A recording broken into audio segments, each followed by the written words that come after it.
देखते हैं कि कलाम अक़दस के अंदर बहुत से ऐसे करैक्टर हैं, बहुत से शख्स हैं, बहुत सी पर्सनालिटीज़ हैं जो खुदा के साथ जुड़ी रही और खुदा ने उनको क्या किया, वक्त पर सरफराज किया। आमीन। यूसुफ ने बहुत कठिन जिंदगी बसर की। वो कैद में था और नहीं जानता था कि उसकी ये लास्ट नाइट होगी कैद के अंदर, और अगले ही दिन वो मिस्र का राजा और हाकम होगा। लेकिन उसके राजा और हाकम बनने के लिए हम जानते हैं कि वो किस कदर खुदा के साथ जुड़ा रहा। इसलिए जो टहनी जीसस के साथ जुड़ी हुई है वो उम्मीद में जुड़ी रहे और वक्त पर उसके ऊपर फूल आएंगे, फल आएंगे, और वो टहनी, वो शख्स जो जीसस के साथ जुड़ा हुआ है, जरूर एक दिन फ्रूटफुल होगा। आमीन। लेकिन उसको जुड़ा रहना है। जो लोग जुड़े नहीं रहते उनकी जिंदगी के ऊपर ग्रेस टाइम नहीं आता। क्यों ग्रेस टाइम वो खो देते हैं? क्योंकि वो ग्रेस टाइम जीसस ही देने वाला है, और चूंकि वो जीसस के साथ जुड़े नहीं हैं, इसलिए उनकी जिंदगी के ऊपर ग्रेस टाइम नहीं आता, उनकी जिंदगी के ऊपर फेवर टाइम नहीं आता। लेकिन खुदा हम सब के लिए एक ग्रेस टाइम रखता है। हमें उसको खोना नहीं चाहिए, ना उम्मीद ना हो। खुदा जब वादा करता है तो वो हमें घूरे से उठाकर किसी वक्त भी तख्त पर बैठाने की ताकत रखता है। आमीन। और वो ऐसा करता है, इसलिए हमें ना उम्मीद नहीं होना चाहिए और हमें ईमान को लूज नहीं करना चाहिए, बल्कि ईमान में सॉलिड रहें, मजबूत रहें, कायम रहें और जुड़े रहें। बहुत से लोग हैं जो थक जाते हैं, जो हार जाते हैं, जो लूज हो जाते हैं और खुदा को छोड़ देते हैं और नाउम्मीद हो जाते हैं, और वो ये समझते हैं शायद हमने सारी जिंदगी ऐसे ही बसर करनी है, शायद हम इसी तरह रहेंगे। लेकिन उनका ईमान बहुत थोड़ा है, उनका ईमान बहुत कमज़ोर है। लेकिन जो दुखों के बावजूद, जो मुसीबतों के बावजूद, परेशानियों के बावजूद उम्मीद के साथ खुदा से जुड़े ही रहते हैं, उनकी जिंदगी में ग्रेस टाइम जरूर है और उनको मिलता है। आमीन। जरूर मिलेगा। और किसी वक्त भी हम नहीं जानते होंगे, लेकिन हम खुदा की हुजूरी में ठहरे रहेंगे और खुदा हमें एक वक्त में उठाकर तख्त पर बैठाएगा। आमीन। और ये हो जाएगा। आमीन। किसी भी चीज से कभी भी ना उम्मीद ना हो। मेरे साथ हवाला देखिए, मुकद्दस लूका की अंजील, उसका पहला बाब और उसकी 5वीं आयत से खुदा के कलाम को हम पढ़ने जा रहे हैं। और ये फेवर टाइम के लिए है, ग्रेस टाइम के लिए है। जरूर इस पर तवज्जो दें और इसे सीखने की कोशिश करें। खुदावंद के मुकद्दस कलाम में इस तरह लिखा है, यहूदिया के बादशाह हेरोदीस के ज़माना में इबिया के फरीक में से जकरिया नाम एक काहिन था, और उसकी बीवी हारून की औलाद में से थी और उसका नाम अलिशबा था। और वो दोनों खुदा के हुजूर रास्तबाज और खुदा के सब अहकाम और कवानीन पर बेऐब चलने वाले थे। और उनके औलाद ना थी क्योंकि अलिशबा भांज थी और वो दोनों उम्र रसीदा थे। जब वो खुदा के हजूर अपने फरीक की बारी पर कहानत का काम अंजाम देता था, तो ऐसा हुआ कि कहानत के दस्तूर के मुआफिक उसके नाम का कुरा निकला कि खुदावंद के मकदस में जाकर खुशबू जलाए। और लोगों की सारी जमात खुशबू जलाते वक्त बाहर दुआ कर रही थी कि खुदावंद का फरिश्ता खुशबू के मस्बा की दाहिनी तरफ खड़ा हुआ उसको दिखाई दिया। और जकरिया देखकर घबराया और उस पर दहशत छा गई। मगर फरिश्ता ने उससे कहा, ऐ जकरिया, खौफ ना कर, क्योंकि तेरी दुआ सुन ली गई और तेरे लिए तेरी बीवी अलिशबा के बेटा होगा, तो उसका नाम यूहन्ना रखना, और तुझे खुशी और खुर्मी होगी और बहुत से लोग उसकी पैदाइश के सबब से खुश होंगे, क्योंकि वो खुदावंद के हुजूर में बुजुर्ग होगा और हरगिज ना कोई और शराब पिएगा और अपनी माँ के पेट ही से रूहुल कुद्स से भर जाएगा और बहुत से बनी इसराइल को खुदावंद की तरफ जो उनका खुदा है फेरेगा। आमीन, हालेलुया, प्रेज द लॉर्ड। आसमानी बाप तेरा शुक्र करते हैं, तू भला है, तूने हमारे लिए ग्रेस टाइम रखा है, फेवर टाइम रखा है। मैं तेरा शुक्रगुजार हूँ। थैंक यू होली स्पिरिट, यीशु के नाम में, आमीन, हालेलुया। मेरे जीजो, ये एक जोड़ा है, जकरिया और अलिशबा, और ये दोनों ही एक ही खानदान से हैं, एक कबीले से हैं, दोनों ही एक कबीले के हैं। हारून यानी लावियों का कबीला है, और जो लावियों का कबीला होता था ये कहानत के लिए चुना गया, और हैकल के जितने भी इंतजाम और काम होते थे ये इनके सुपुर्द था। हैकल की सफाई करना, हैकल को संवारना और उसकी पॉलिश करना, उसके सामान की सफाई करना और कुर्बानियाँ चढ़ाना, कुर्बानियों को उठाना, कुर्बानियों को लेके आना, उन बर्तनों को साफ करना, हैकल के अंदर चराग जलाना, खुशबू जलाना, सब किस्म की खिदमत जो थी ये इस कबीले के सुपुर्द हुई थी, और ये सारे काम यही कबीला करता था। और जितने भी इस घराने के लोग होते थे वो हैकल के लिए मखसूस कर दिए गए थे, ताकि वो हैकल के सारे काम जो हैं वो करें। और यहां पर हम देखते हैं कि जकरिया और अलिशबा जब जवान थे तो उनकी शादी हुई, जवान थे ना, उस वक्त शादी हुई। और ये दोनों, बाइबल बयान करती है कि दोनों बेऐब खुदा के साथ चलने वाले थे, दोनों ही रास्तबाज थे, दोनों खुदा से डरते थे और दोनों ही खुदा की हजूरी में रहते थे। लेकिन इनके यहां औलाद नहीं है। क्या ख्याल है? बूढ़े हो गए हैं, ज़ईफ हो गए हैं, जकरिया भी ज़ईफ हो गया, अलिशबा भी बूढ़ी हो गई है, लेकिन अभी तक इनके औलाद नहीं है। बहुत लोग ताने मेने देते होंगे, बातें करते होंगे, बड़ी इबादत करते हैं, बड़े खुदा के साथ वफादार हैं। अगर खुदा इतना ही इनसे खुश होता तो इनको औलाद ना देता। कितनी बातें लोग करते होंगे, हो सकता है वो बातें वो सुनते भी हों,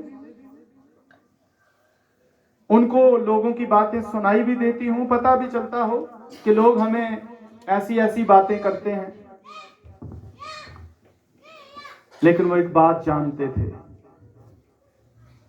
खुदा हमें कभी नहीं छोड़ता। आमीन। उन्होंने, क्योंकि ये कहानत का काम करने वाले थे, ये प्रीचिंग देने वाले लोग थे, लोगों को सिखाने वाले लोग थे, टीच करने वाले लोग थे, प्रचार करने वाले लोग थे, खुदा के अहकाम को लोगों तक पहुंचाने वाले लोग थे, शरीयत लोगों तक पहुंचाने वाले लोग थे। ये जानते थे कि खुदा ने हमें कहा है, तुम जहां कहीं जाओगे मैं तुम्हारे मैं तुम्हें कभी ना छोड़ूंगा। किस चीज ने इनको महफूज किया? किस चीज ने इनको ताकत बख्शी? किस चीज ने इनको जोड़े रखा खुदा के साथ? कौन सी चीज थी? कलाम। क्योंकि इन्होंने कलाम में ये पढ़ा था, कलाम में ये देखा था कि खुदा ने इनसे कहा है मैं तुम्हें कभी नहीं छोड़ूंगा। ये कलाम जो खुदा हमसे करता है ये हमें ताकत देता है। ये कलाम जो हम सुनते हैं ये हमें मजबूत करता है ईमान में। कलाम से ईमान बनता है। बाइबल कहती है कलाम सुनने से ईमान पैदा होता है। और ये सिर्फ सुनने वाले नहीं थे, आगे सुनाने वाले भी थे, प्रीच करने वाले भी थे, सिखाने वाले भी थे लोगों को। और इनकी जिंदगियों के अंदर खुदा का कलाम घर कर चुका था, ये जानते थे। मेरे जीजो, ये हमें कलाम का हिस्सा हमें सिखाता है कि नाउमीद ना हो। और अगर आप मुकाशफा में पढ़ें तो लिखा है नाउमीदी गुनाह है। नाउमीदी गुनाह है। इसलिए अगर हम बेदिल हो गए, नाउमीद हो गए, तो ईमान का, क्योंकि लिखा है ईमान से उम्मीद पैदा होती है। आमीन। किससे? ईमान किससे पैदा होता है? कलाम से। और कलाम कहां से आता है? खुदा से। और दिया किसको जाता है? हमें। खुदा कलाम देता है खादम को, वो कलाम सुनाता है, कलाम हम सुनते हैं, उससे ईमान बढ़ता है, ईमान से उम्मीद पैदा होती है, और उम्मीद से शर्मिंदगी नहीं होती। आमीन।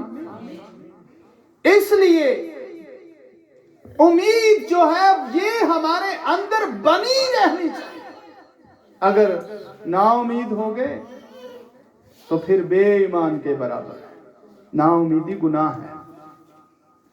कुछ लोग इस कदर डिस्टर्ब हो जाते हैं, परेशान हो जाते हैं, नाउमीद हो जाते हैं, वो ईमान ही छोड़ जाते हैं।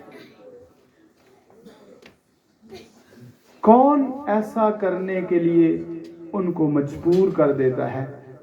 शैतान। लोगों के बीच में आकर उनको कहता है इतने ही अच्छे होते तो इनके पास ये ना होता,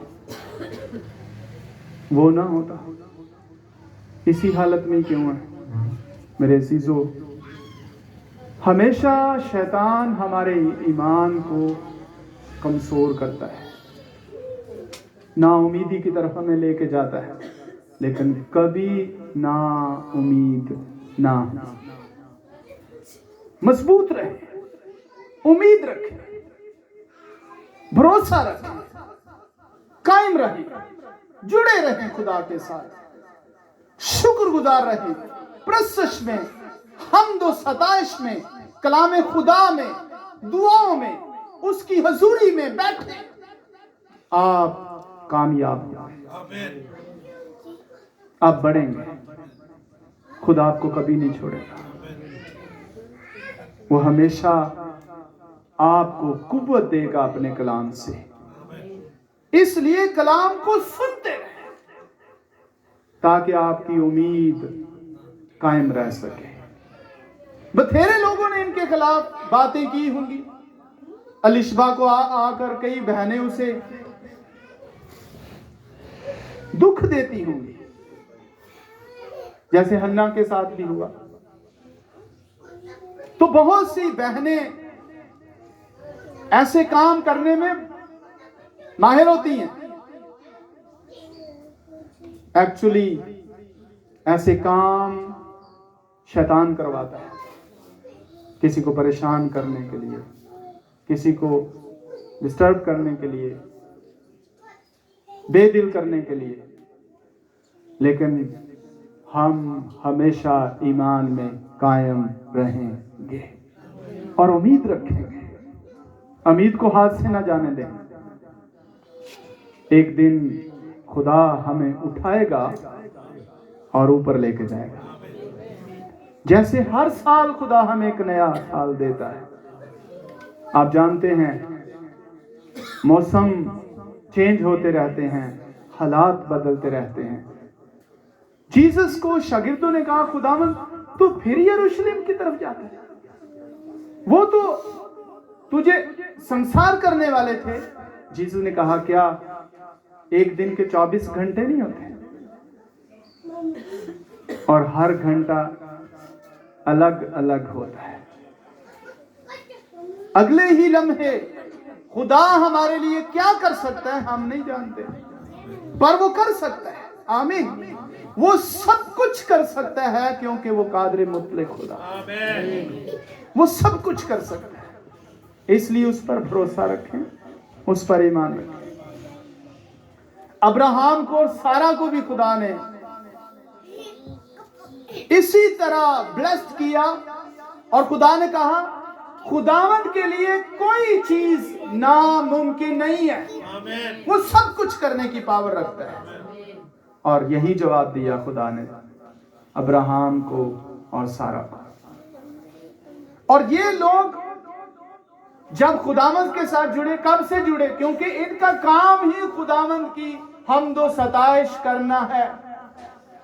जकरिया का, अलिशबा का, क्योंकि ये ऐसे कबीले से हैं जो रहते ही हैकल में, काम ही हैकल के करते हैं।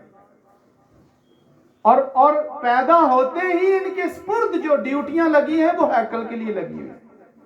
चाहे ये छोटे बच्चे हैं, बड़े हो गए हैं, जवान हो गए हैं, शादियां हो गई हैं, बूढ़े हो गए, फिर भी क्या है काम? हैकल के काम है। खुदा के साथ जुड़े रहे। और एक शख्स हमेशा ही खुदा के साथ जुड़ा रहे और उसके पास आसमानी ब्लेसिंग ना हो, औलाद जैसी बरकत ना हो, तो लोग कितनी बातें करते हैं। लेकिन हम देखते हैं कि ये शख्स अभी भी क्या कर रहा है? खिदमत कर रहा है। नाउम्मीद नहीं हुआ। इसने ये नहीं कहा खुदा तूने मुझे क्या दिया। बहुत से जो है वो खुदावंद से शिकवा करना शुरू हो जाते हैं। मैं आप नहीं चर्च जाऊंगा, तूने मेरे लिए क्या किया है? कितने सालों से मैं जो भी मांग रहा हूं मिली नहीं है। हा? कितने साल हो गए मुझे पढ़े लिखे, वैसा ही फिर रहा हूं, ढूंढ रहा हूं, जॉब ही नहीं मिल रही। मेरे अजीजों, आपके लिए भी ग्रेस टाइम है।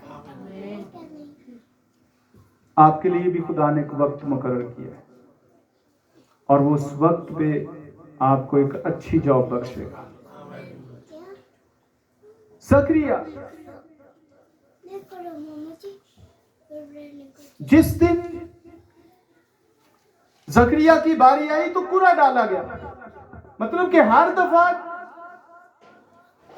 जो काहिन होते थे कुरा डाला जाता, उनका नाम डाला जाता था, पर्चियां डाली जाती थी।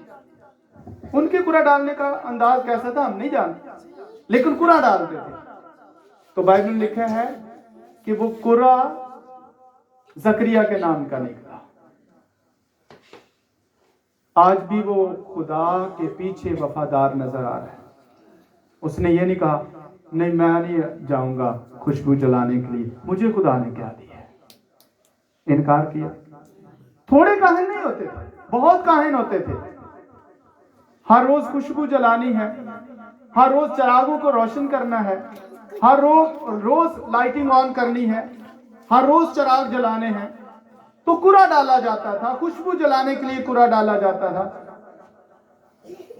बहुत सारे काहिनों के बीच में किसी का नाम निकल आए कि ये हैकल के अंदर खुशबू जलाएगा, उसके लिए कितनी खुशी और शादमानी की बात है।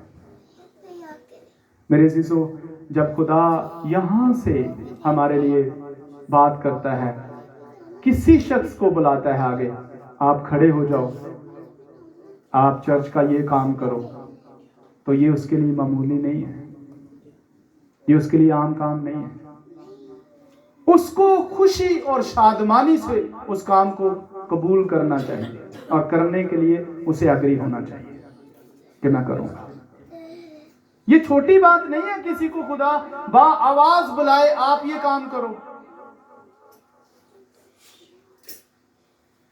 इसलिए खुदा के कामों से भागे नहीं। मत सोचे मुझे ही ये काम क्यों दिया गया है। आपको इसलिए दिया गया है कि खुदा आपको सरफराज करना चाहता है। खुदा ने आपको काम इसलिए दिया है ताकि आप उसकी फरमाबरदारी में रहें और उस काम को पूरी दयानतदारी से करें। तो खुदा क्या करेगा? वो एक्चुअली आपको बढ़ाना चाहता है। इसलिए खुदा ने आपको किसी काम के लिए बुलाया है। तो उस ग्रेस टाइम को जाया मत करें, आप खोए मत उस टाइम को। और जकरिया का जब नंबर आया, नाम निकला, वो खुश हुआ और खुशबू जलाने के लिए मज़बा के पास गया ताकि क्या करे? खुशबू जलाए। उसे नहीं पता था आज मेरे साथ क्या होना वाला है। उसे नहीं पता था कि ये टाइम मेरी फेवर का टाइम है। उसे नहीं पता था कि ये टाइम मेरी दुआओं के जवाब का टाइम है। और यहां पर यही लिखा है कि ए जकरिया तेरी दुआएं सुनी गई। वाह! उसे नहीं पता था आज जवाब आने वाला है दुआओं का। एक यहां से हमें एक और बात मिलती है कि वो दुआएं करता रहता था। आमीन।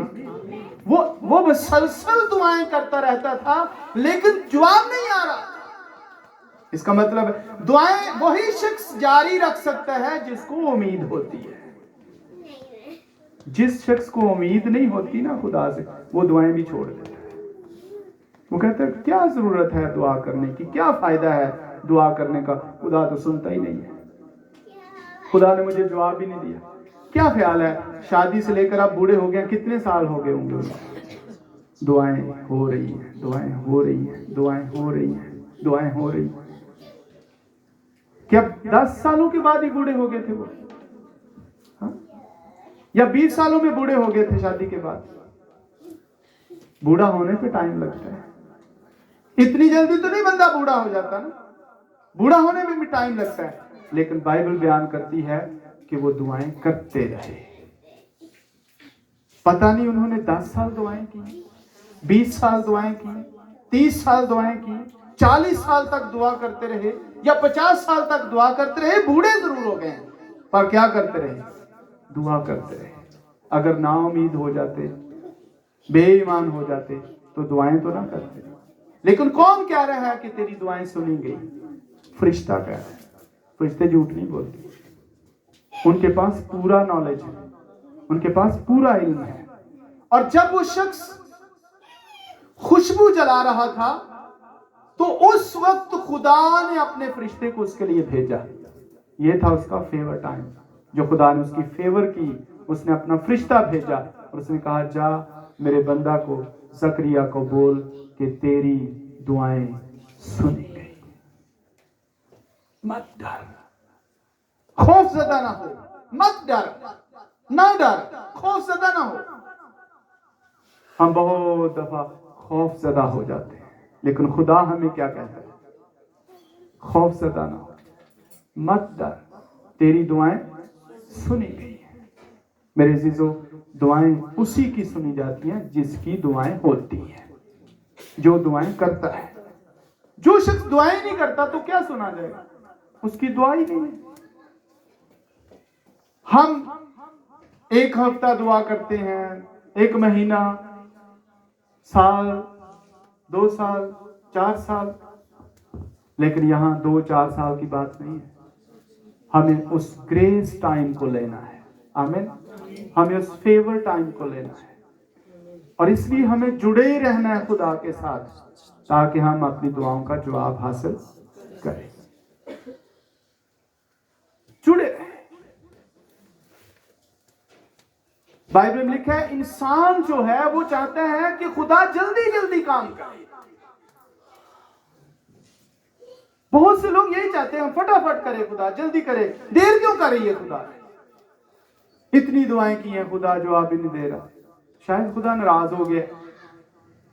मैं आपको बताऊं, खुदा हमसे कभी नाराज नहीं होता, ये सच्ची बात है, सिवाय एक चीज के कि हम गुनाह ना करें। खुदा नाराज नहीं होता। खुदा हमसे प्यार करता है, खुदा हमसे लव करता है, खुदा हमसे मोहब्बत करता है। खुदा चाहता है हम खुदा के साथ वफादार हैं। तो आप उस ग्रेस टाइम को ले सकते हैं, लेकिन एक ही चीज है कि आप जुड़े रहें खुदा के साथ।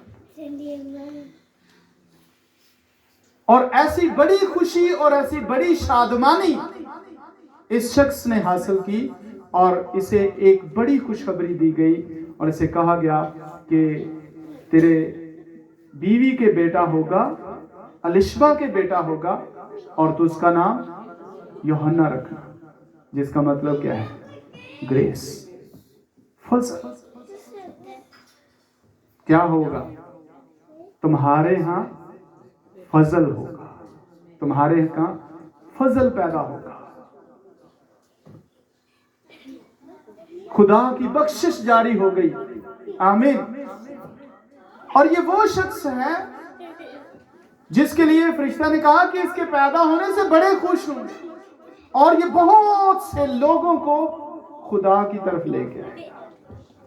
कैसा बेटा? सारी दुनिया नहीं चाहती कि हमारे यहाँ ऐसी औलाद हो जो लोगों को खुदा के पास लेके आए। हमारे बच्चे ऐसे हों जो लोगों को खुदा के पास लेके आए। हमारे बेटे ऐसे हों जो लोगों को गुनाहों से निकाले और खुदा के पास लेके आए। हर शख्स चाहता है। खुदा ने कहा कि तेरे जो बेटा होगा तो उसका नाम यूहन्ना रखना, और ये बहुत से लोगों को खुदा की तरफ फेरेगा, उनको खुदा की तरफ लेके आएगा, और तुम्हें खुशी होगी, तुम्हें खुरमी होगी, तुम शादमान होगे इस बात से। और मैं आपको बताऊं कि ये वो है जिसके बारे में लिखा है जो जीसस के लिए राह तैयार करेगा। आमीन। जीसस के लिए राह तैयार करेगा, मतलब कि वो बनी इस्राएल को खुदा की तरफ वापस लाएगा। जीसस के लिए राह बनेगा, लोग खुदा की बात सुनने के लिए तैयार होंगे। और ये ग्रेस टाइम अलिशबा नहीं जानती थी, जकरिया नहीं जानता। दाऊद के लिए आपका क्या ख्याल है? वो तो भेड़ें चराता है, छोटा बच्चा है, उसको नहीं पता वो बादशाह बनने वाला है, राजा बनने वाला है। पर करता क्या था? प्रशंसा करता था, हम्द करता था, सताइश करता था। क्या हमें सिर्फ इसलिए सताइश करनी चाहिए? क्या हमें इसलिए इबादत करनी चाहिए? क्या हमें इसलिए खुदा की हम्द करनी चाहिए, इसलिए दुआएं करनी चाहिए कि हमारी जरूरतें पूरी हों? हाँ, क्यों हमें करनी चाहिए? क्योंकि वो कादरे मुतलक खुदा है, वो लायक है सताइश के। आमीन। वो हम्द के लायक है, वो शुक्रगुजारी के लायक है। सिर्फ इसलिए दुआ ना करें कि खुदावंद मेरे लिए ये काम कर दे, मैं तेरी दुआ करता हूं, मैं तेरे लिए दुआ करता हूं, मेरे लिए ये काम कर। इसलिए दुआएं नहीं की जाती कि खुदावंद तू मेरे काम पूरे कर दे, मैं दुआ करा। नहीं, दुआ का मतलब है खुदा से लव करना। प्रशंसा का मतलब है खुदा से लव करना।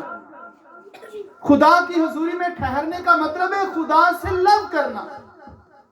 और लव में लालच नहीं होता, मोहब्बत में लालच नहीं होता। मोहब्बत वही खालिस मोहब्बत होती है जो बेलौस होती है, और खुदा हमसे बेलौस मोहब्बत करता है। हम तो कभी, मेरे शिशु, कभी जब बंदा दुआ में बैठे तो उसके पीछे एक ही रीजन हो, मैं इसलिए दुआ कर रहा हूं कि मुझे नौकरी मिल जाए,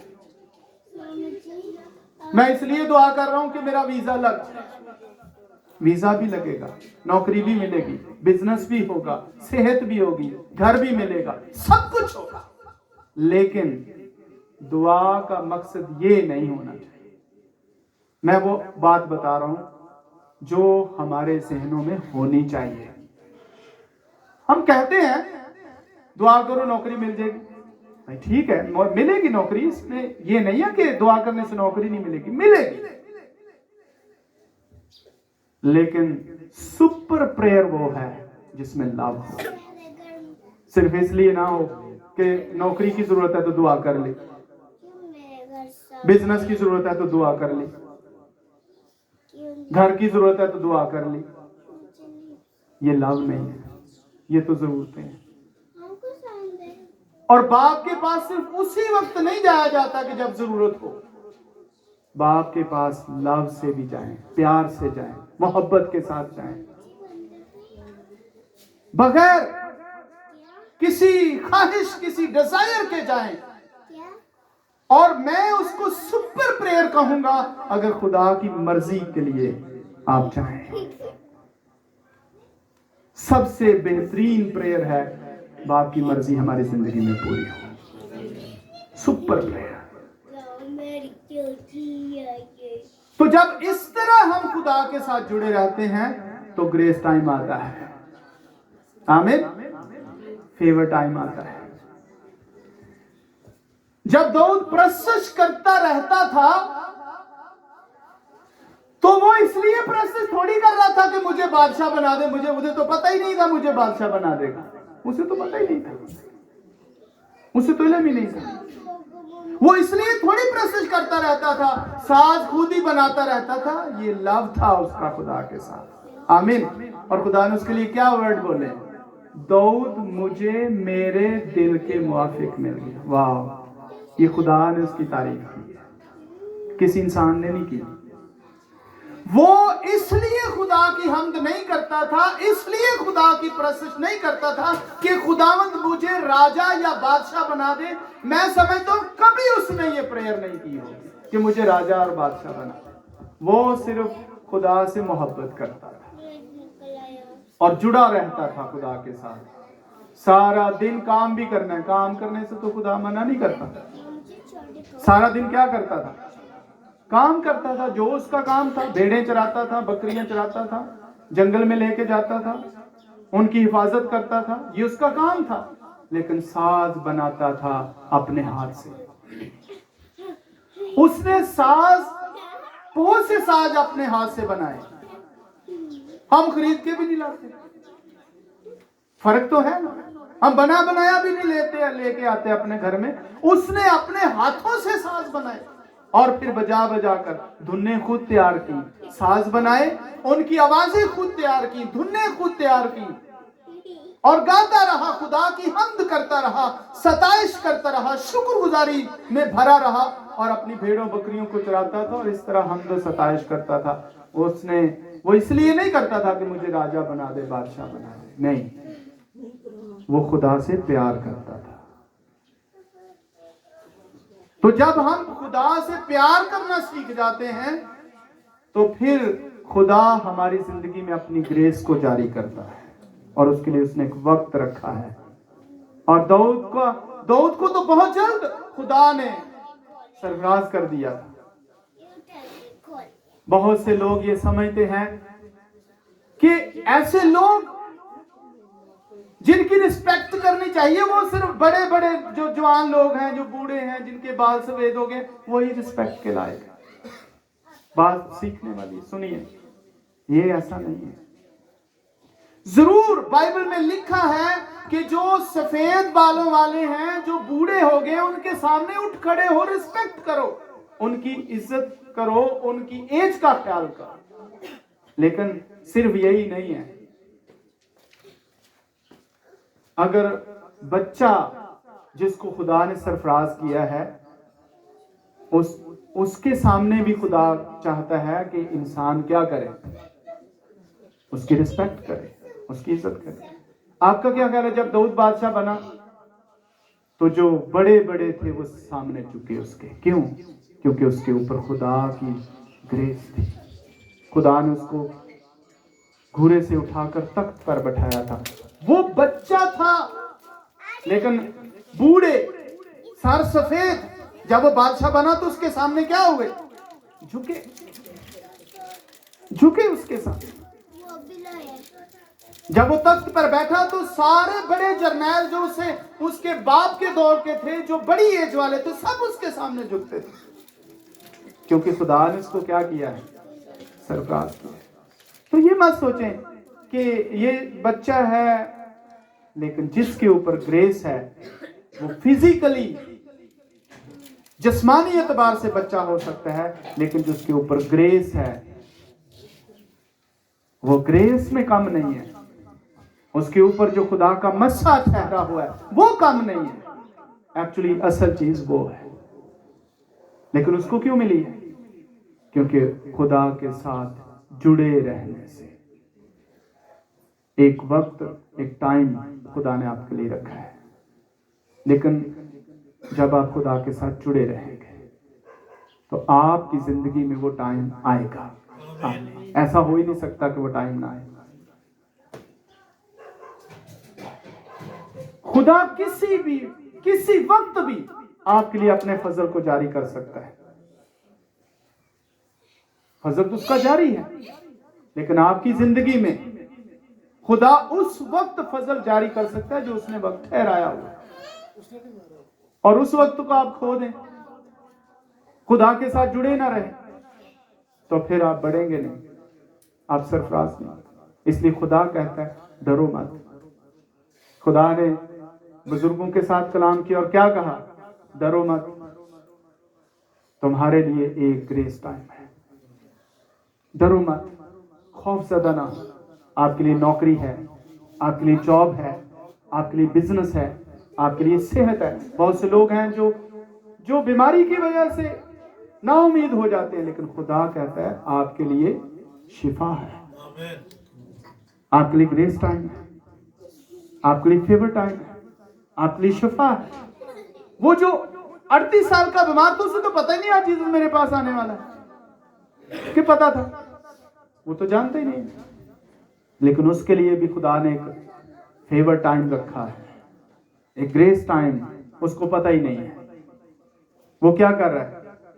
वो कह रहा है मेरे पास कोई बंदा ही नहीं है जो मुझे इस पानी के अंदर धकेल दे, पानी के अंदर डाल दे, मैं हील हो जाऊं, मैं अकेला ही हूं। तो खुदा ने उसे क्या किया? उसे खुद आकर शिफा। इसलिए मेरे अजीजों, बीमारी की वजह से भी परेशान ना हो, एक दिन वो आपके बदन को छोड़कर जाएगी। आमीन। आप हील हो जाएंगे। आमीन। आप नौकरी की वजह से परेशान ना हो, एक दिन आपको वो नौकरी जबरदस्त मिल जाएगी। आमीन।